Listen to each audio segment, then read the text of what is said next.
नए साल 2025 का केंद्रीय बजट जल्द ही आने वाला है। फरवरी माह के पहले सप्ताह में ही इस केंद्रीय बजट के आने की उम्मीद जताई जा रही है। वित्त मंत्री निर्मला सीतारमण अब कुछ ही दिनों के बाद साल के सबसे बड़े केंद्रीय बजट को संसद भवन में पेश करने वाली है। 2025 के केंद्रीय बजट को लेकर बाजारों में लोगों के बीच चर्चाएं भी तेज हो गई हैं। केंद्र सरकार के इस सबसे बड़े बजट को लेकर लोग कई तरह की उम्मीद भी जता रहे हैं। लोकल 18 ने भी राजस्थान के करौली में इस बजट को लेकर लोगों से खास बातचीत की है।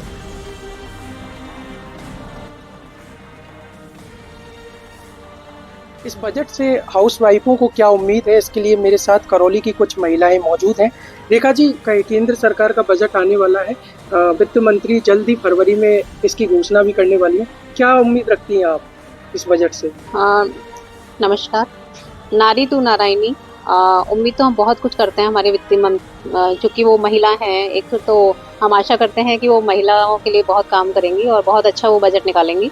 सबसे पहले तो मैं कहना चाहूँगी कि गृहिणी होने के नाते हमें सबसे पहले हमारा ध्यान जाता है हमारी किचन की ओर। तो हम देखते हैं कि गैस सिलेंडर, दालें, जो भी राशन का सामान है वो सारा बहुत महंगा हो चुका है। एक मध्यम वर्ग के लिए तो जीना, अपना भरण पोषण करना बहुत मुश्किल काम हो गया है। और इसके अतिरिक्त अगर हम अपने जनरल लाइफ को देखें तो कपड़े भी, गोल्ड भी, सब कुछ इतना महंगा हो गया है कि हम जल्दी से एक मध्यम वर्गीय परिवार तो सोच ही नहीं सकता इन सब चीज़ों के लिए। तो मैं आशा करती हूँ कि हमारी वित्त मंत्री महोदया से कि वो महिलाओं को ध्यान में रखते हुए अपना बजट निकालें। और साथ ही मैं कहना चाहूँगी महिला सुरक्षा की तरफ भी वो अपना विशेष ध्यान दें। तो इन सब चीज़ों को लेकर, और एक विशेष पॉइंट मेरा करौली से मैं व्यक्तिगत रूप से कहना चाहूँगी कि रेल के लिए आज भी हमारा करौली तरस रहा है। तो मैम प्लीज़ ध्यान दीजिएगा और करौली के लिए कुछ इस तरह का बजट पास हो कि जल्दी से जल्दी यहाँ की महिलाओं को सुविधा हो, यहाँ रेल आए, ताकि यहाँ का बिजनेस भी बढ़े और यहाँ की आर्थिक स्थिति भी और मजबूत हो। यहाँ पर मेरे साथ कुछ और भी महिलाएं मौजूद हैं। मैम, आपका क्या नाम है और केंद्र सरकार के आने वाले बजट से आप क्या उम्मीदें रखती हैं? मैं एक साधारण गृहिणी हूँ, तो मैं चाहती हूँ कि हमारी किचन का बजट थोड़ा सा कम हो, जो हमारी मध्यम वर्ग के लिए बहुत मुश्किल हो रहा है। हमारी सब्जियाँ, दालें इतनी महंगी हो गई हैं कि अब हमारा बजट गड़बड़ा जाता है। और सिलेंडर की रेट भी बहुत बढ़ गई है, जो पहले 400 में 500 में आता था वो अब 1000 रुपये तक आ रहा है। अब सब्सिडी भी गवर्नमेंट ने बंद कर दी है, जिससे हमको थोड़ी प्रॉब्लम हो रही है।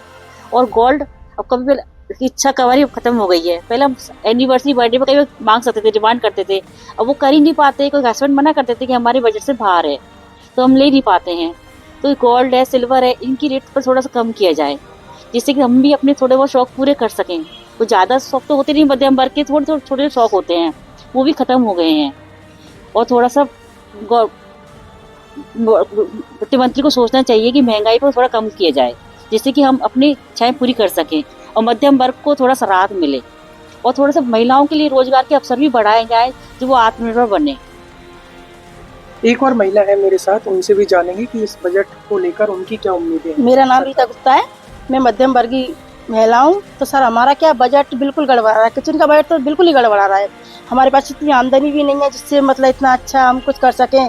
और बच्चों का तो है ना, हम सोचते हैं कि थोड़ा सा दाल, चीनी, सिलेंडर ये तो कम से कम हो।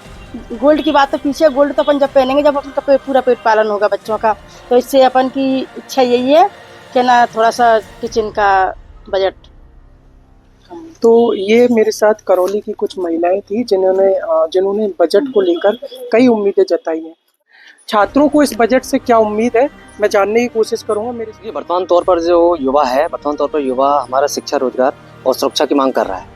केंद्रीय शिक्षा नीति के आधार पर हम कहना चाहते हैं कि जो कि शिक्षा नीति में आधारभूत संरचना है, शिक्षा है, रोजगार है और शहरी उत्पादन, विकास, ऊर्जा, और इस आधार पर हम विद्यार्थी को किस प्रकार से शिक्षा के इस ढांचे में किस प्रकार से उनको नवाजें कि उनकी शिक्षा नीति उनको एक पैगाम पर एक मजबूत करने का काम करे, ऐसी एक शिक्षा नीति करते हैं। कुछ और भी छात्र मेरे साथ यहाँ मौजूद हैं, उनसे भी जानेंगे कि इस बजट से उन्हें क्या उम्मीद है। जी, हमें बजट से उम्मीद है कि इस बजट में हम विद्यार्थियों के लिए साइबर सुरक्षा के तहत कुछ क्लासें चलाई जाएं। हम अभ्यर्थियों को सिखाया जाए साइबर सुरक्षा के बारे में कि वो किस तरह से हम प्रोटेक्ट हो सकते हैं साइबर सुरक्षा से। और मैं यही मांग करता हूँ। केंद्र सरकार के नए बजट से लंबे समय से टैक्स पेयर ये उम्मीद कर रहे हैं कि कुछ परिवर्तन टैक्स पेयर्स को टैक्स में राहत के तौर पर मिले, जैसे स्टैंडर्ड डिडक्शन पुरानी रिजीम में आज तक 50,000 चल रहा है। एक तो सरकार ने न्यू और ओल्ड रिजीम जब से किए हैं तब से सरकार ये चाहती है कि हर व्यक्ति न्यू रिजीम में आ जाए, जिसका नुकसान ऐसे लोगों को हो रहा है जिन्होंने लंबे कमिटमेंट LIC या होम लोन में कर रखे हैं। तो सरकार से एज एन टैक्स कंसल्टेंट ये गुहार में लगाना चाहूंगा कि भाई पुराने जो टैक्स पेयर हैं या पुराने रिजीम से जो टैक्स पेयर हैं उनको स्टैंडर्ड डिडक्शन 80C की राहत, जिनके बारे में सरकार लगभग भूलती जा रही है, वो बढ़ने चाहिए ताकि टैक्स पेयर को राहत मिल सके। ये जो रेवड़ियाँ भारत में सरकार इनको बंद करे, इसके बजाय पूरे देश में शिक्षा को मुक्त करे। शिक्षा अगर मजबूत होगी तो कोई बात नहीं। दूसरी हमारे राज्य में अगर देखा जाए तो पेट्रोल डीजल की बढ़ जाता है, इन पर रेट कम किए जाए जिससे लोगों को राहत मिले। ट्रांसपोर्ट सस्ता होगा तो सारा माल सस्ता भी आएगा। और मावी में टैक्स वगैरह लगा रहे हैं जो गलत है। किसान लाते हैं हमारे मावी, छोटे छोटे बर्तन लाते हैं 2-5 किलो, बेचारे गरीब लोग लाते हैं, उन पर टैक्स लगता है, ये गलत चीज है। इससे किसान को भी नुकसान होता है, आम पब्लिक को भी नुकसान होता है।